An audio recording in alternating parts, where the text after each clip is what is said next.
Kami dari kelompok 5 IPS akan menyampaikan materi kami yaitu tentang bab 3, subbab A, B, C, tentang perdagangan internasional, ekonomi kreatif, dan yang terakhir adalah memanfaatkan persaingan untuk memajukan ekonomi bangsa. Sebelumnya, persilakan kami untuk memperkenalkan diri kami masing-masing dari yang paling kanan. Nama saya Ibu Titi Kadola, menerapkan sebelah. Kenapa saya ingin berjaya nomor absen 1? Perkenalkan, nama saya Madira Kerja Putra, absen 26. Perkenalkan, nama saya Ibu Galyani Manggala, absen 29. Perkenalkan, nama saya Gusti Agus Satria Mataram Basipan, absen 20. Selamat menyaksikan. Kelompok 5. Ketergantungan antar uang dan pengaruhnya terhadap kesejahteraan masyarakat. Bab 3, subbab A, B, dan C. Bab A atau bab yang pertama adalah tentang perdagangan internasional. Simpelnya, perdagangan internasional merupakan proses pertukaran barang atau jasa antara dua negara atau lebih untuk memperoleh keuntungan. Misalnya, Indonesia mengirimkan bahan tambang berupa nikel ke Singapura, berarti Indonesia dan Singapura melakukan kegiatan perdagangan internasional.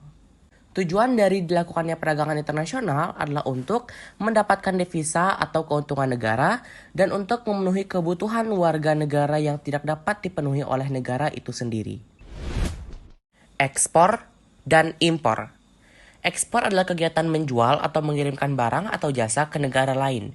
Contohnya seperti tadi, Indonesia mengirimkan bahan tambang berupa nikel ke Singapura, berarti Indonesia melakukan kegiatan ekspor. Negara yang melakukan kegiatan ekspor disebut eksportir, jadi Indonesia ini merupakan eksportir. Sedangkan impor adalah kegiatan membeli atau menerima barang atau jasa dari negara lain. Seperti tadi, Singapura yang menerima bahan tambang, berarti Singapura melakukan kegiatan impor. Singapura disebut sebagai importir. Perbedaan perdagangan internasional dan perdagangan dalam negeri. Contohnya adalah pada perdagangan internasional, kegiatan dilakukan dalam wilayah dua negara, namun pada perdagangan dalam negeri, kegiatan dilakukan dalam wilayah suatu negara. Contoh lainnya, dalam perdagangan internasional kita menggunakan devisa sebagai sarana alat tukar-menukar karena mata uang dari setiap negara berbeda-beda. Sedangkan pada perdagangan dalam negeri kita menggunakan mata uang yang sama. Contoh lainnya bisa kalian baca pada PPT. Selanjutnya, faktor yang mendorong terjadinya perdagangan internasional atau apa sih alasan adanya perdagangan internasional? 1. Sumber daya alam yang dimiliki setiap negara. 2. Perbedaan tingkat kualitas sumber daya manusia. 3. Perbedaan ilmu pengetahuan dan teknologi. 4.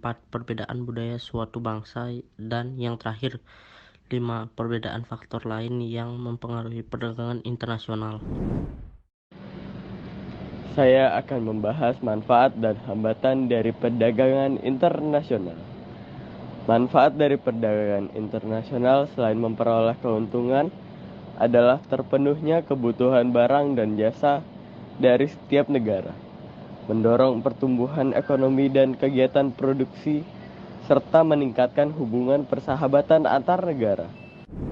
Sedangkan hambatan perdagangan internasional ada 3, yaitu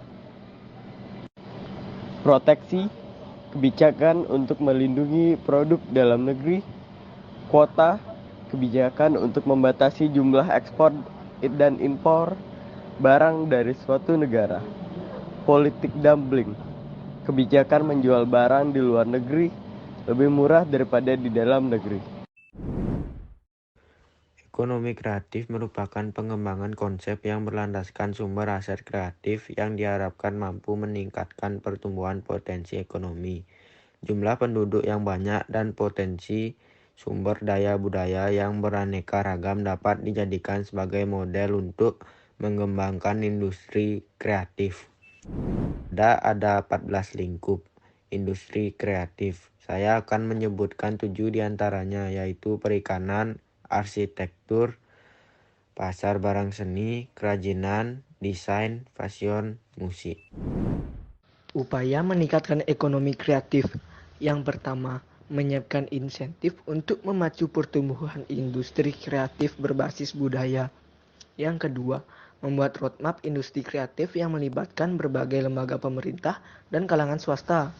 Yang ketiga, membuat program komprehensif. Yang keempat, memberikan perlindungan hukum dan insentif bagi karya industri kreatif. Yang kelima, membentuk Indonesia Creative Council. Contoh dari ekonomi kreatif di Indonesia adalah Bali Vincent Week, festival musik, festival kota tua, dan beragam festival. Bab 3. Memanfaatkan persaingan sebagai peluang untuk meraih keunggulan ekonomi bangsa. Keunggulan ekonomi adalah sistem ekonomi di mana pemerintah sangat dominan dan berpengaruh dalam mengendalikan perekonomian. Beberapa upaya yang dapat kita lakukan untuk memanfaatkan persaingan sebagai peluang memajukan ekonomi bangsa adalah: 1. Mencari peluang atau celah untuk tampil unggul. 2. Meningkatkan kesejahteraan rakyat. 3. Meningkatkan daya saing dan daya beli masyarakat. 4. Menghilangkan sistem monopoli. 5. Menunjukkan kemampuan bangsa. Ekonomi bangsa akan semakin berkembang jika kita dapat memanfaatkan persaingan. Perbedaan keunggulan mutlak dan keunggulan komparatif. Keunggulan mutlak terjadi jika suatu negara memproduksi barang atau jasa yang tidak bisa diproduksi negara lain.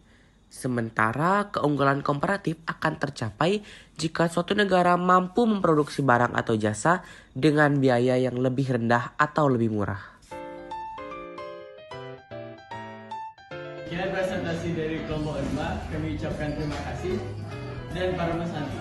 Om Santi Santi Santi Om.